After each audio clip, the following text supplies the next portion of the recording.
오늘은 성탄주일이면서도 의미 있고 뜻깊은 2021년 마지막 주일입니다.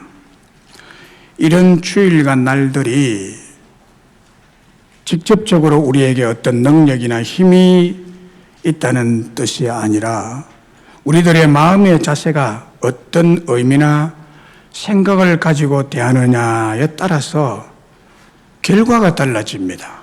결과가 달라지기 때문에 1년의 마지막 날이라든지 마지막 시간, 마지막 주일은 의미가 있고 뜻이 있는 날이고 시간이고 주일입니다.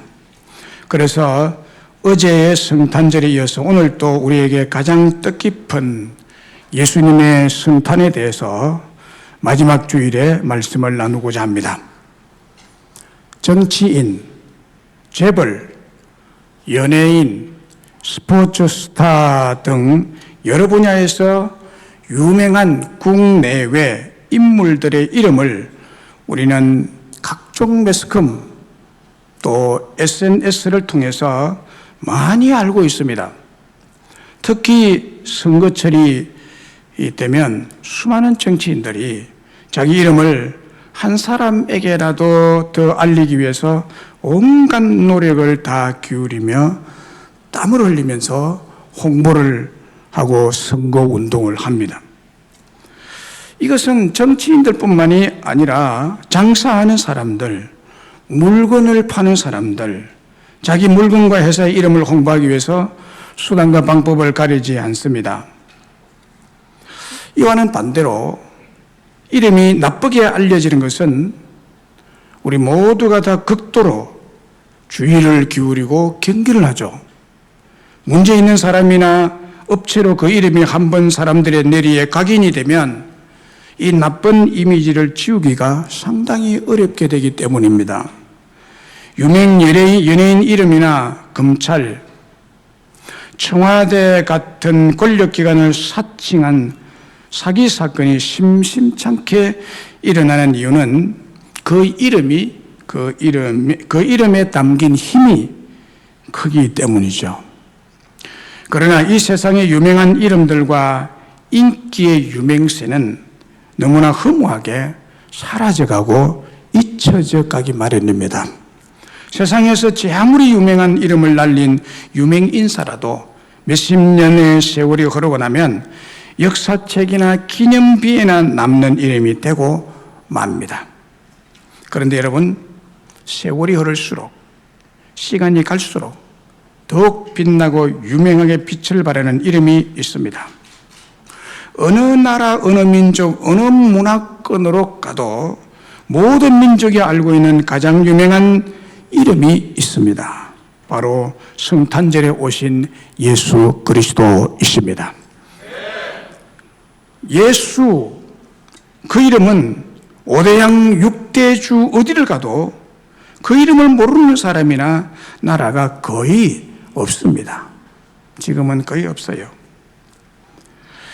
오늘 본문의 말씀은 가장 유명한 이름 예수님을 말씀하고 있습니다. 그래서 오늘 이 21절로 25절에 보면 예수님의 이름이라고 하는 이 단어가 3번 반복되고 있습니다. 구세주 예수님의 탄생의 진리와 신비로움과 기적적인 사건과 그 이름의 목적을 오늘 본문에서는 계시를 해주고 있습니다. 사실 인간적이고 세속적인 관점에서 예수님의 탄생 과정을 보면 믿기 어렵습니다. 이걸 누가 믿겠느냐는 거예요. 믿기 어려운 신비로운 사건이죠. 오늘 본문에서 계시되고 있는 예수님의 성탄 계시는 특수 계시로서 우리에게 알리고 있습니다. 자기 백성을 그들의 죄에서 구원할 자이신 예수님의 탄생은 전에 24일 저녁에 또 말씀을 들었지만은 오늘 말씀 22절에 보면은 모든 일이 된 것은 주께서 선지자로 하신 말씀을 이루려 하심이니라는 말씀에서 보면 예수님은 구약 선지자들의 예언 성취로 탄생했다는 것입니다. 예언 성취로 탄생했다. 그 다음에 23절에 보면 보라 처녀가 잉태하여 아들 낳을 것이요 라고 했습니다.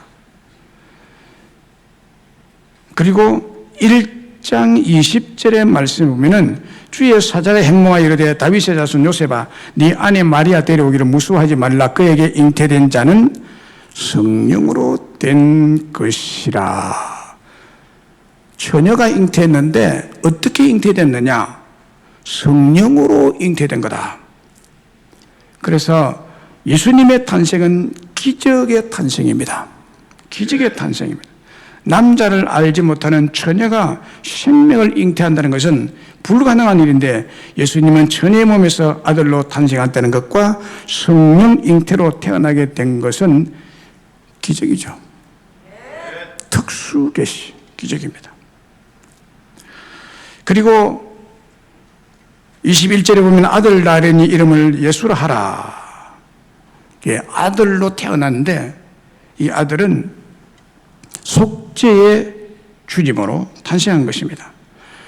자기 백성을 그들의 죄에서 구원할 자, 속죄의 주님, 속죄의 주인으로 이 땅에 탄생하셨습니다. 그리고 마가복음 10장 30절에 보면은 내세에 영생을 받지 못할 자가 없을 것이라. 예수님 믿는 자는 이걸 보면은요 천국에서 영생의 구주로 예수님이 탄생했습니다. 우리의 영생을 주시기 위한 구세주로 탄생했다. 특별히 오늘 본문에서 예수라는 이름으로 탄생한 목적이 무엇이라고 말합니까? 예수라는 이름으로 탄생한, 예수님의 이름이 여러 이름으로 이제 분류가 되죠. 뭐 임마누엘, 메시아, 그리스도, 전능자, 영존하는 아버지, 왕 중의 왕, 뭐 모든 것을 치료하시는 치료자 이름이 있는데 특별히 가장 중요한 예수님의 이름은 구세주라는 거예요. 그 무슨 뜻이냐? 우리를 죄에서 구원하시는 자다. 여러분을 죄에서 건져주시는 구세주, 그것을 위해서 오셨다는 거예요. 성탄절에. 본문 21절에 아들 낳으니 이름은 예수라 하라. 이는 그가 자기 백성을 그들의 죄에서 구원할 자라. 이 말씀은 예수님께서 동정녀 마리아에게서 탄생하실 것이라는 탄생고지의 말씀인데 하나님이 가브리엘 천사를 보내셔서 마리아가 잉태하는 은혜를 입고 하나님의 은혜로 낳게 될 아들의 이름이 예수라는 것입니다. 이 이름의 뜻은 히브리 헬라어로 예수스, 예수라는 말은 지저스, 영어로 헬라어로 예수스인데 이 예수스의 순수한 원어 그대로의 번역은 여호와는 구원이시라라는 뜻입니다. 여호와는 구원이시라. 그러니까 하나님이 구원이라는 거예요. 여호와 하나님이죠. 하나님의 이름이 여호와입니다. 그 하나님의 이름이 여호와, 여호와의 이름이 예수님의 이름. 그런데 예수님이 하나님이다. 그 하나님은 무슨 하나님, 뭘 하는 하나님이냐? 구원하시는 하나님이라는 거예요. 구원하시는, 특별히 죄에서 구원하시는 하나님이십니다. 제가 이 본문 특별히 예수의 이름, 그 이름의 뜻은 자기 백성을 죄의 죄에서 구원할 자라고 이름을 지어라. 성탄절에. 그래서 마지막 주일이기도 하고 어제 성탄절을 지냈어요. 오늘이 성탄주일이기도 한데 이제 한 해를 보내면서 여러분이 무슨 죄를 지었는지 정리를 하고 새해를 맞이하는 그런 의미로 이 말씀을 준비한 거예요. 예수라는 이름의 뜻이 구체적으로 나타내 있죠. 죄에서 구원할 자라. 죄에서 구원할 자. 자, 그러니까 죄에서 구원받을 자는 따로 있는 것이 아니라 모든 이 지구상의 사람에게 다 해당하는 겁니다. 죄 없는 사람이 없습니다, 여기에. 또 죄를 짓지 않고 사는 사람도 한 사람도 없습니다. 매일 죄를 짓습니다. 자기 백성입니다. 자기 백성을 자기 죄에서 구원할 자. 그것을 위해서 예수님이 이 성탄절에 오셨다는 거예요. 그래서 세계가 놀라고 세계가 기뻐하고 온 민족이 즐거워하는 이유는, 온 백성에 미칠 좋은 기쁨의 소식이 되는 이유는 예수님이 인간의 죄를 없이 해주신다는 거예요. 죄를 없이 해준다. 얼마나 기쁜 소식인지 몰라요. 여러분 제가 죄 어떻게 할 거예요? 여러분이 지은 죄를 어떻게 해결할 거예요? 죄값은 사망입니다. 죄값은 지옥 행벌입니다. 죄값은 저주입니다. 그건 정해져 있습니다. 자기가 이것을 비껴나갈 길이 없습니다. 여기에서 예외를 받을 사람은 없습니다. 죄를 사지 안 받을 길은 세상에 없습니다.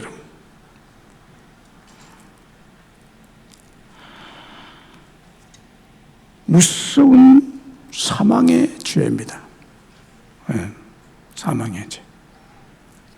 요한 1서 2장 12절에 자녀들아 내가 너희에게 쓰는 것은 너희 죄가 그의 이름으로 말미암아 사함을 받았으며 예수의 이름으로 죄 사함을 받는 줄로 믿습니다. 예수님의 이름, 그 뜻을 말씀드렸죠. 그 뜻은 사람이 지은 것이 아니고 사람이 부여한 것이 아니고 천사 가브리엘이 와서 하나님이 지어준 이름이에요. 예수라는 이름 자체가 죄를 사해주는 권세가 있습니다. 여러분, 권세가 있습니다. 여러분, 이름이라는 것이 권세가 있어요. 여러분들이 뭘 하고 있는데 특별히 좀 나쁜 짓을 좀 하고 있다고 칩시다. 그런데 누가 보고 밖에 목사님 오신다, 목사님 이러면요, 그 목사라는 이름의 권세 때문에 깜짝 다 놀래요. 그죠? 놀래가지고 하던 일을 멈추고 빨리 정리를 하고 빨리 이게 이름의 권세라는 거예요. 근데 예수 이름 권세는 그보다도 훨씬 사망을 당하는 죄를 다 없애주겠다. 할렐루야. 얼마나 기쁜 소식인지 몰라요. 고린도전서 6장 11절에도 너희 중에 이와 같은 자들이 있더니 주 예수 그리스도의 이름과 우리 하나님의 성령 안에서 씻음과 거룩함과 의롭다 하심을 받았느니라. 할렐루야. 여기 보세요. 주 예수 그리스도의 이름, 그 이름의 권세 때문에 우리가 씻음과 거룩함과 의롭다함을 받았다고 말합니다. 이게 우리에게 실제적으로 그대로 이루어지는 사건입니다. 신비로운 사건입니다. 예수님의 탄생이 신비롭게 탄생한 것처럼, 기적처럼 탄생한 것처럼 예수님의 이름을 믿는 자에게 기적과 같이 신비롭게 죄가 씻음을 받고 거룩함에 참여하게 되고 의롭게 되는 은혜가 임할 줄로 믿습니다. 히브리서 9장 22절에도 보면은 율법을 따라 거의 모든 물건이 피로써 정결하게 되나니, 피로써 정결하게 됩니다. 피로써. 그래서 피 흘림이 없은즉 사함이 없느니라. 예수의 피가 우리의 그 엄청난 죄를 다 씻어주시고 사해주시고 너는 죄가 없다라고 할 정도로 그렇게 해주신다는 거예요. 그래서 피를 흘린 것입니다. 베드로전서 1장 18절 19절에 너희가 알거니와 너희 조상이 물려준 헛된 행실에서 대속함을 받은 것은 대신 죄의 속함을 우리가 받은 것은 은이나 금같이 없어질 것으로 된 것이 아니고 오직 흠없고 점없는 어린 양 같은 그리스도의 보배로운 피로 된 것이니라. 피로 된 것이니라. 예수님께서 십자가에서 오직 흠없고 점없는 어린 양 같은 보배로운 피를 흘려주심으로 피로써 정결케 되고 성령 안에서 더럽고 추악한 모든 죄의 씻음과 거룩함과 의롭다함을 받게 되었다는 것입니다. 여러분, 예수님만이 우리의 죄를 깨끗하게 씻어주시고 사해주시고 죄에서 자유, 죄에서의 평안을 주시는 분이 있습니다. 그러므로 예수 없는 죄사함, 예수 없는 평화, 예수 없는 행복은 있을 수가 없습니다. 얼마 전에 오징어 게임이라는 한국의 드라마가 넷플릭스에서 전 세계적으로 큰 인기를 끌었고, 미국의 영화 드라마 시상식인 크리틱 초이스 어워드, 거기에서 나무주연상 등 상계 부분 후보에 올랐으면 대단한 것입니다. 넷플릭스는 인터넷상에서 볼 수 있는 드라마인데, 또 하나 한국 감독이 만들어 전 세계적으로 큰 인기를 얻어서 이 넷플릭스에서 1위를 한 드라마가 있는데, 그 제목이 좀 섬뜩한 제목인데 지옥이라는 드라마입니다. 저는 직접 보지는 안 하고 이 드라마에 대한 내용을 제가 봤는데, 주요 내용은 이렇습니다. 죄를 지은 사람은 죽음의 사자가 와서 따라다니는데, 그래서 죄 지은 사람에게 가서 이렇게 고지를 합니다. 죽음의 사자가, 너는 몇 월 며칠 몇 시에 죽는다. 그 다음에 지옥 간다. 이걸 딱 선언합니다. 미리 고지를 합니다. 그래서 그 날, 그 시간이 되면 죽음의 사자가 와서 그 사람을 잡아서 지옥으로 끌고 데려간다는, 그래서 지옥 밑창에 집어넣어버리는 내용입니다. 죽음의 고지를 받고 얼마 후면 지옥으로 들어갈 사람은 하루하루, 매일 매 순간 두려움과 공포 속에 살아갑니다. 그걸 이제 이렇게 표현을 하는 거예요. 자신이 무슨 죄를 지었는지 생각하며, 또 내가 왜 그 죄를 지었는지를 생각하며 하루하루 두려움과 공포 속에 살다가 죽음의 사자가 오면 잡히지 않으려고 온갖 힘을 써서 도망을 다니면, 죽음의 사자는 따라다닙니다. 잡으려고. 결국엔 잡힙니다. 결국에 잡혀서 지옥으로 끌고 간다는 것이 주요 내용입니다. 이게 성경적으로 많이 어긋난 부분이 있습니다. 죄 짓고 그 죄를 가지고 있으면 누구든 지옥으로 간다는 내용은 성경적인 내용이 아니냐, 이런 생각을 합니다. 그러나 반면에 대부분이 비성경적이에요. 자, 보세요. 그 영화 속에는 죄를 속하는 방법, 죄를 용서받는 방법, 죄에서 벗어나는 방법은 전혀 없습니다. 이제 죄 지으면 끝입니다.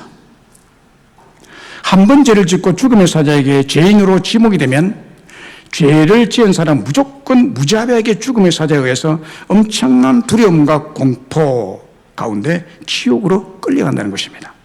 그런데 대부분이 이 정도로 알고 있어요. 대부분의 세상 사람들이 이 정도로 알고 있습니다. 그래서 무서워하죠. 안 죽으려고. 지옥이라는 드라마가 시사하는 것은 이 세상에서는 제3의 은혜, 죄값인 사명에서 구원받을 수 있는 길, 지옥 사자를 피할 길, 그 무시무시한 지옥 행벌에서 벗어나 구원받는 길이 없다는 거예요. 사실 없죠. 그런데 지옥 사자가 죄인들을 추적해서 지옥으로 끌고 가는 것은 비성경적이죠. 지옥 행벌의 최종 심판이 지옥 사자가 아닙니다. 잘못하면 지옥 사자가 있다 이랬는데, 죽음을 관장하는 분이 지옥 사자가 하는 게 아니에요. 주 예수님께서 하시는 것입니다. 죽음을 주장하는 분은 예수님이 하시는 거예요. 죄인을 지옥에 넣고 구원시켜주는 것도 주님이 하시는 거예요. 지옥 사자가 하는 게 아니에요.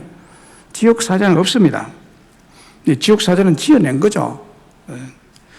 오직 심판은 의인과 죄인, 천국 갈 자와 지옥 갈 자는 예수님만이 심판하시는 심판주가 되십니다. 천국에서 영생을 누리는 축복과 지옥에서 영원한 저주에 놓이는 심판은 하나님의 절대 주권입니다. 지옥 사자가 하는 것이 아니죠. 이건 죄 사함의 권세가 뭐 지옥 사자 있고 죄에 대한 심판을 지옥 사자 한다는 것은 아니에요. 죄를 사하는 권세, 죄에 대한 형벌은 하나님이 주도하시고 예수님이 주도하십니다. 그리고 죽음의 고지도 성경에는 없습니다. 성경에 없습니다. 너는 맨날 몇 시에 죽을 거다고 성경에 우리에게 이걸 알려줍니까? 이거는 비밀에 붙여놨습니다. 누구도 여러분들이 죽는 날, 날씨를 모릅니다. 또 어떤 행태로 죽을지, 그러면 공중에서 죽을지, 바다 물에 빠져 죽을지, 뭐 교통사고로 죽을지, 병으로 죽을지, 병원에서 죽을지, 집에서 죽을지, 어디 나가 죽을지 아무도 모르는 거에 비밀에 붙여놨습니다. 이게 비밀이 돼야 우리가 살 수 있습니다, 여러분. 이거를 고지해버리면 우리는 못 삽니다. 그리고 내일 죽을 태인이 오늘 먹고 마시다가 도주라고 이럴 것 아니에요. 밤에 내일 죽을 테니까 오늘 밤에 가서 원수 딱 갖고 네 죽고 내 죽자 해가지고 딱 쑤시고 딱 올 것 아니에요. 그리고 내일 죽어버리면 그만이니까. 이런 혼란을 피하기 위해서 주님은 개인의 죽음에 대해서 비밀에 붙여놨습니다. 그런데 이 지옥이라는 것은 너 맨날 매실 주고 이래가지고 꿈에 고지를 하고 따라다니는 것입니다. 비성경이 보면 참 많죠. 그래서 이런 걸 볼 때 조심해서 주의해서 여러분 보셔야만 합니다. 이게 떠돌아다니는 이런 드라마든지 이런 것들은 굉장히 우리의 정서를 해롭게 만드는, 그래서 믿음에서 떠나게 만드는, 기독교에 대한 부정적인 감정을 가지게 만드는 이런 것들이 참 많습니다, 여러분.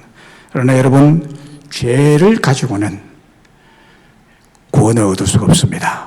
그래서 우리 주님은 구원주, 구세주이십니다. 왜냐? 죄를 씻어주는 예수라는 이름은 자기 백성을 자기 죄에서 구원해주고 씻어주는 분이시다. 할렐루야. 예수님이 우리에게 오신 목적이 바로 우리의 죄를 없애주고 죄를 용서해주시고 죄에서 구원해 주시기 위함이라는 것입니다. 이게 성탄절이에요. 얼마나 감사하고 얼마나 기쁜 소식입니까? 그래서 우리가 다 기뻐하는 거예요. 내 죄가 사해지기 위한 그 장본인이 우리에게 오셨다는 거예요. 장본인. 죄를 사하고 죄에 대한 심판하실 분이 오셨다는 겁니다. 그런데 우리 주님이 가까이 가면, 그것을 믿으면, 주님을 믿으면, 주님을 영접하면 다 죄가 없어진다. 죄의 행벌에서 자유함을 누리게 된다는 겁니다. 그래서 여러분, 이 기쁜 소식, 예수님의 탄생의 목적, 곧 죄를 사해 주시는 목적이 얼마나 기쁜 소식이고 감격스러운 소식이고 복된 소식인지 여러분, 이걸 생각하면요, 감사하고 또 감사해도 부족할 뿐입니다, 여러분. 예수님으로 말미암아, 예수님의 십자가의 희생으로 말미암아 용서의 길이 열렸으니 내가 지옥이 아니고 하늘나라 천국에 들어가게 되었구나 생각하고 믿고 예수님을 영접하고 받아들이면 내 죄에 대한 근심 걱정은 영원히 끝. 할렐루야. 로마서 6장 23절에 보면요, 죄의 싹은 사망이요 라고 했습니다. 죄의 결과는 사망입니다. 죄를 해결받지 못하면 영원한 사망. 그거 뭐 사람 다 죽는데 뭐 이런 사망이 아닙니다. 저주의 사망을 말합니다. 지옥에 가는 것을 말합니다. 사망에서 구원하 영생의 생명을 줄 수 있는 사람은 이 세상에 여러분 아무도 없습니다. 다른 길이 있다고 착각하지 마세요. 선행으로 안 됩니다. 불공을 드린다고 되는 것이 아니에요. 자기를 불살라서 순교의 제물이 된다고 해서 천국 가는 것이 아니에요. 예수의 피를 믿을 때 죄사함을 받고 천국 가게 될 줄로 믿습니다. 생명을 줄 수 있는 분은 생명의 주인이 주는 거죠. 생명의 주인이 누굽니까? 하나님이 아니십니까?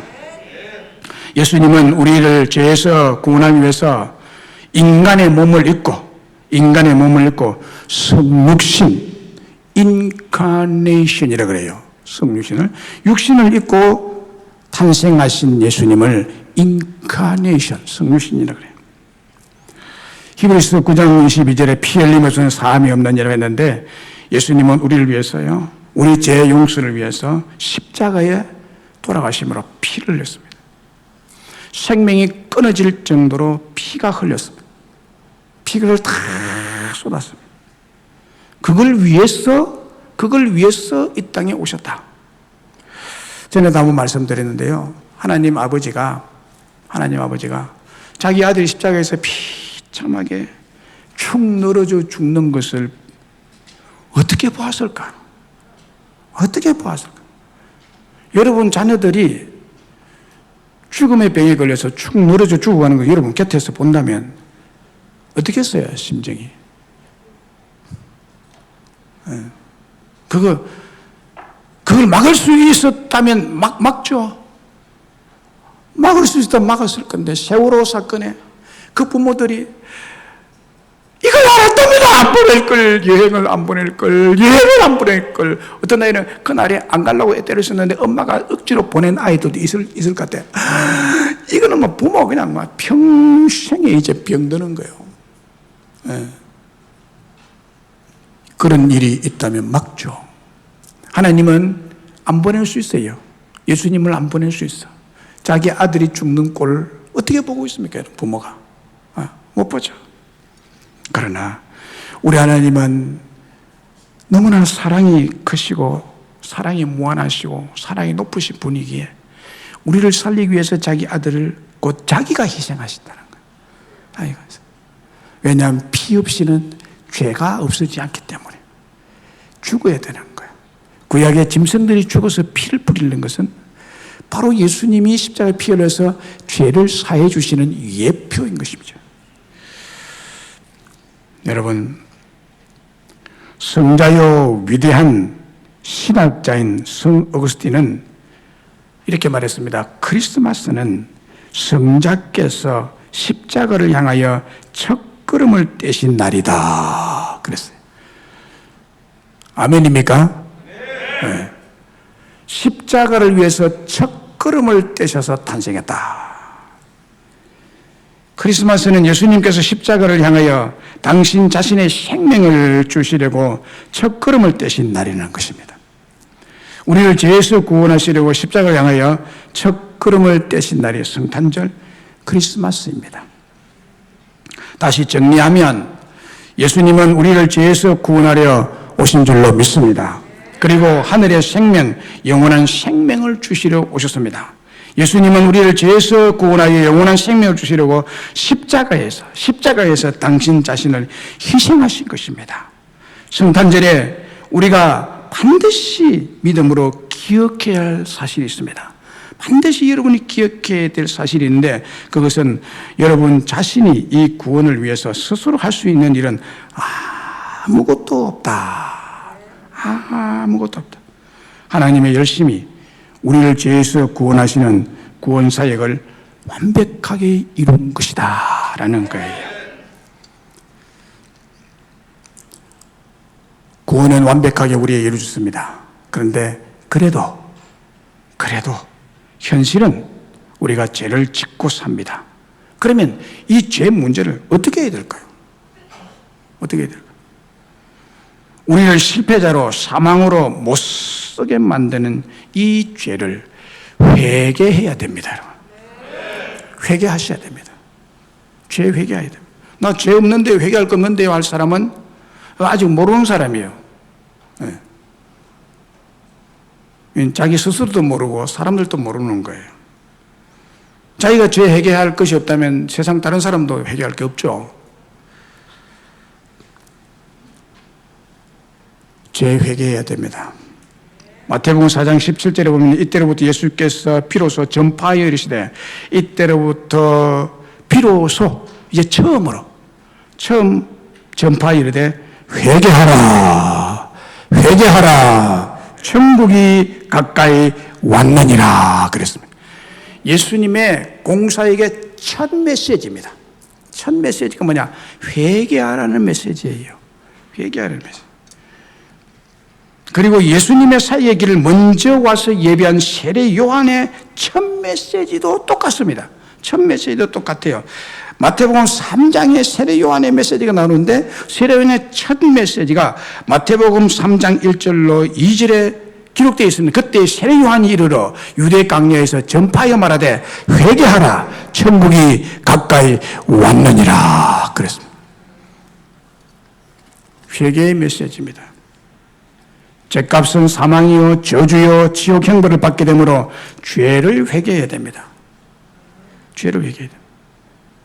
죄에 대한 회개는 전인격적으로 해야 진정한 회개입니다.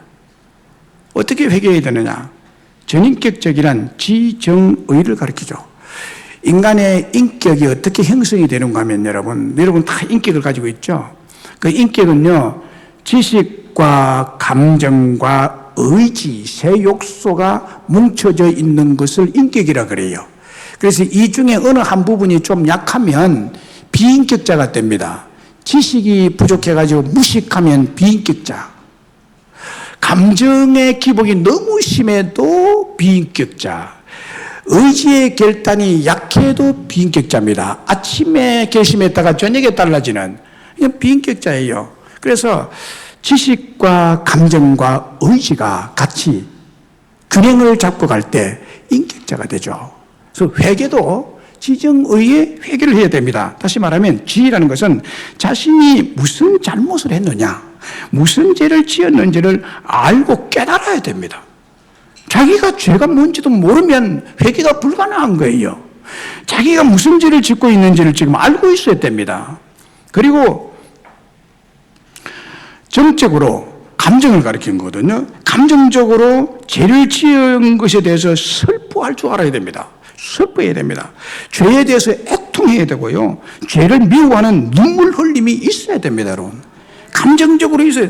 죄를 내가 지었다고만 알고 있으면 안 되는 거예요. 알고 있었으면 감정적으로 이 죄가 참 나쁜 건데 나에게 사망의 결과를 주고 가정을 망하게 하는 이런 일이 예비되어 있는 죄가 나한테 있는데 이것을 미워하는 감정적인 요소가 발동이 돼야 되는, 그래서 눈물을 흘리면서 통에 자복하는 것이 있어야 된다는 거거든요. 그리고 의지적으로 결단해야 됩니다.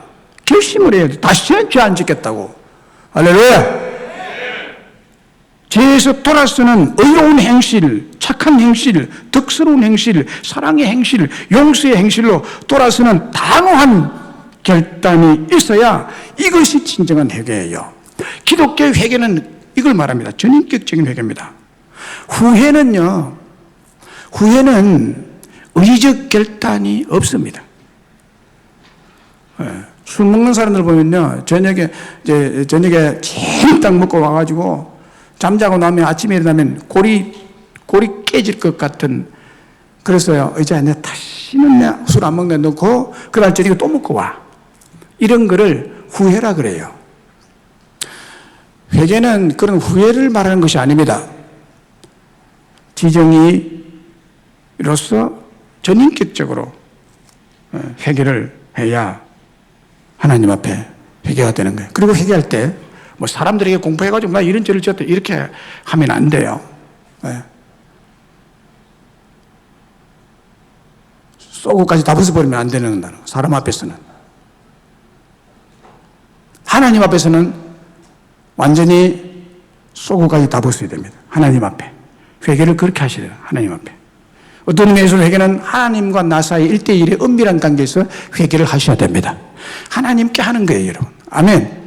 하나님께 하는, 하나님께. 사람에게 혹 죄를 지어서 해롭게 해서 피해를 입혔다면 그 사람에게 내가 잘못해서 내가 4배로 갚겠다, 4배로 보상을 해주는 것이 성경적 회개 행위입니다. 그렇게 해야 되죠. 그래서 고해성사는 비성경적입니다. 천주교는 고해성사를 하죠. 천주교 신부한테 가가지고 막을 가려놓고 누군지 모르도록 내가 뭔 죄를 지었습니다. 그러면 신부가 그래 내가 당신의 죄를 예수님의 이름으로 사합니다. 자기가 사한대. 아니죠. 우리는 철저하게 회개는 하나님께 하시는 줄로 믿습니다. 그리고 회개의 정석이 있습니다. 회개의 정석.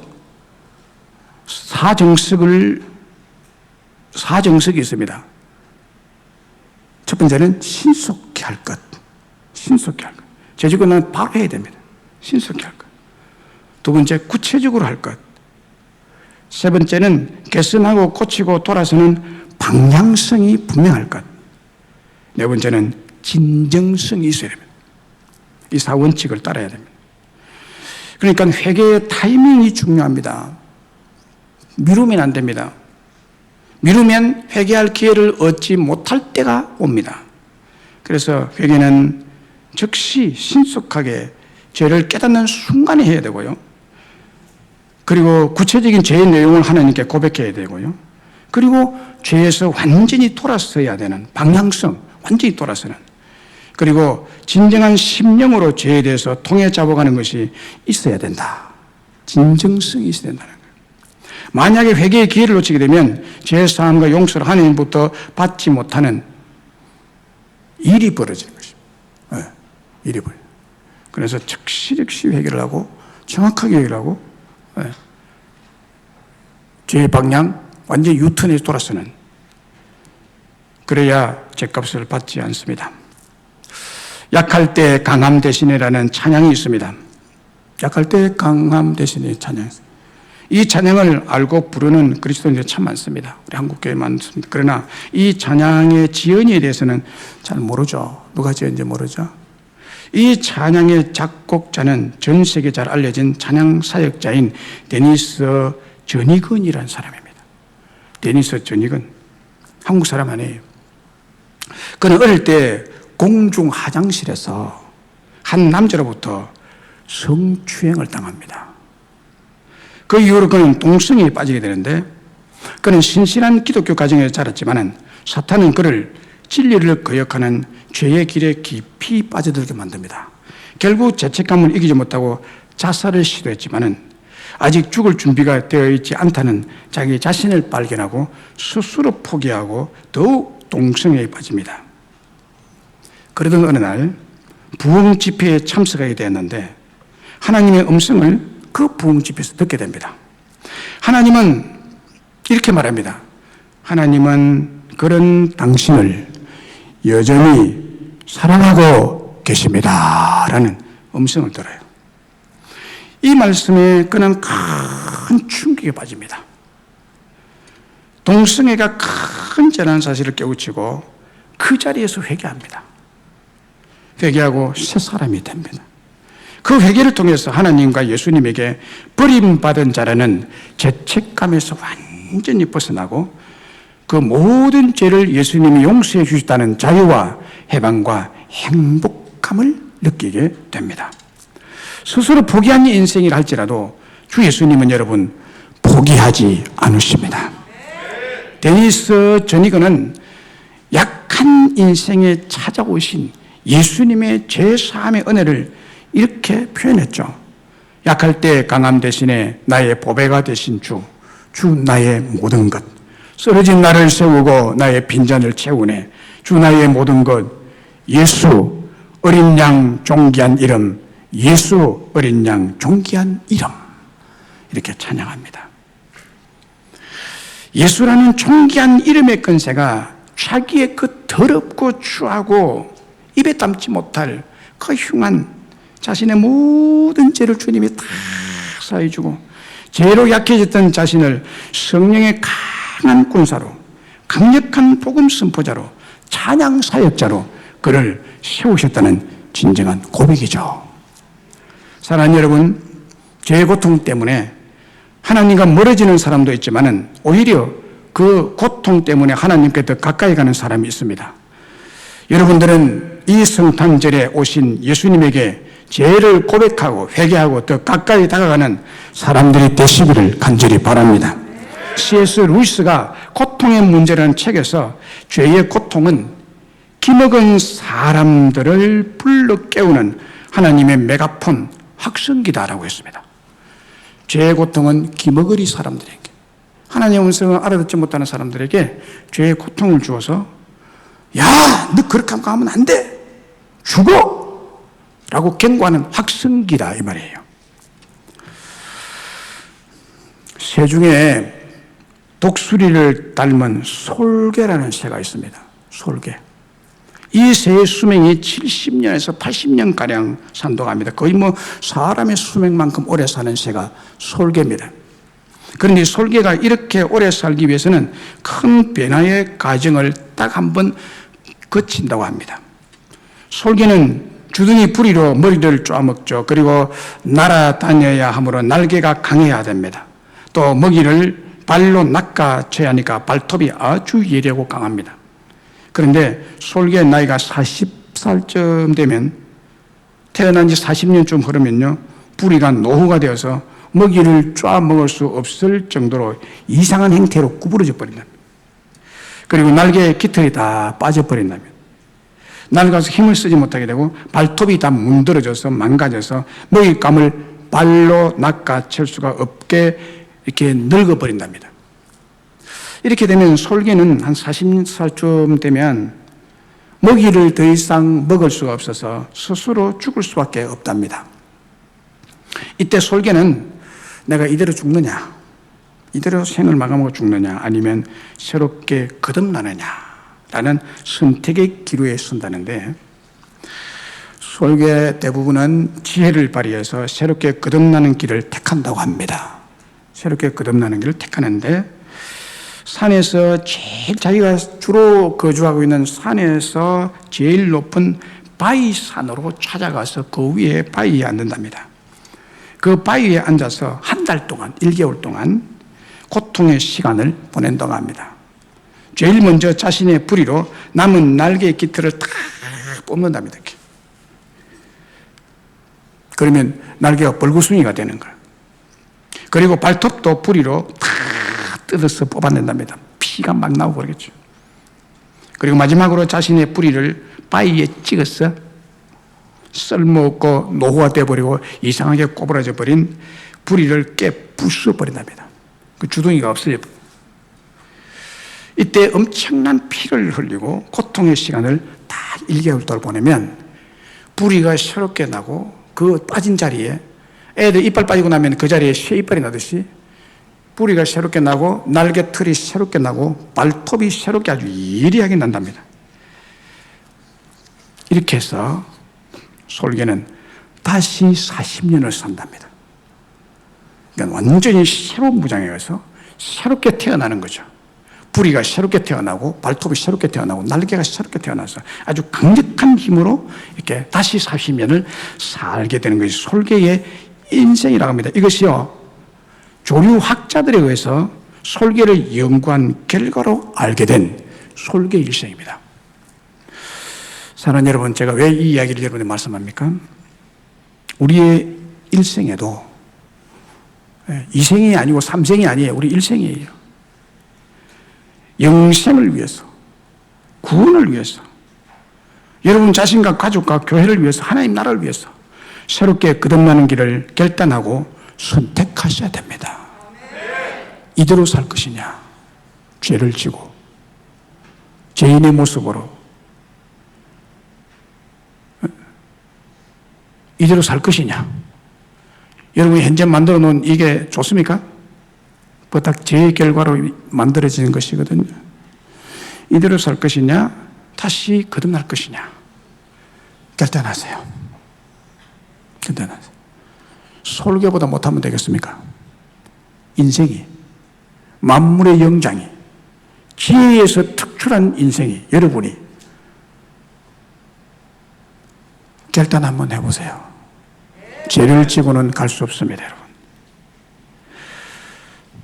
솔개에 낡아 빠진 깃털, 발톱, 부리처럼 여러분들의 심령이 죄로 문드러지고 힘이 다 빠지고 무딜 대로 무뎌지고 못쓰게 된 삶의 습성, 그 삶의 철학, 삶의 중독을 찢어내버리시기 바랍니다.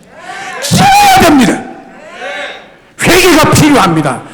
처절한 고통의 회개가 필요합니다. 그럴 때 다시 한 번 더 우리의 심령이 새롭게 되고 성령으로 충만하게 되고 능력의 새로운 피조물 거듭나게 되고 강하고 담대하게 이기며 승리하며 살아가는 새 인생이 전개될 줄로 믿습니다.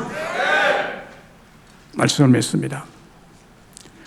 오늘은 성탄주일이기도 하고 의미 있고 뜻깊은 2021년 마지막 주일입니다. 성탄하신 예수님과 함께 지난 한 해를 돌아보시기 바랍니다. 이대로 좋으냐, 아니면 새 삶을 위해서 결단하느냐. 우리 예수님의 탄생은 우리를 결단하도록 성탄절을 주신 줄로 저는 믿습니다. 우리 예수님은 예언의 성취로, 기적으로, 속죄의 주님으로 영생을 주기 위해서 예수의 이름으로 탄생하셨다고 했습니다. 죄의 결과는 사망입니다. 사망에서 구원하여 영생의 생명을 줄 수 있는 사람은 이 세상에 아무도 없습니다. 생명을 줄 수 있는 분은 생명의 주인이신 주 예수 그리스도이십니다. 예수님은 우리를 죄에서 구원하기 위해서 인간의 몸을 입고 성육신에서 이 땅에 오신 하나님이십니다. 성탄입니다. 피 흘림이 없이는 사함이 없다고 했습니다. 예수님은 자기 백성을 저희 죄에서 구원하기 위해서, 다시 말하면 여러분 자신을 위해서, 우리의 죄를 용서하기 위해서 피 흘려주시고 기적을 동반해서 이 땅에 오신 분입니다. 이 소식은 온 백성이 미칠 기쁨의 좋은 소식, 복음입니다. 우리는 이 복음을 믿습니다. 복음의 정확성을 믿습니다. 복음을 신뢰합니다. 그리고 우리는 이 자범죄를 계속 지울 수밖에 없는 죄인들입니다. 매일 죄를 짓고 있습니다. 매일 우리의 잘못과 죄를. 그래서 회개가 필요하다는 거예요. 회개함으로 한 걸음 한 걸음 성화의 길을 걸어가고 구원의 감격, 성탄의 감격을 널리 알리고 선포하며 살아가는 성공적인 우리 명성교회 성도님들 다 되시기를 주의 이름으로 축원합니다.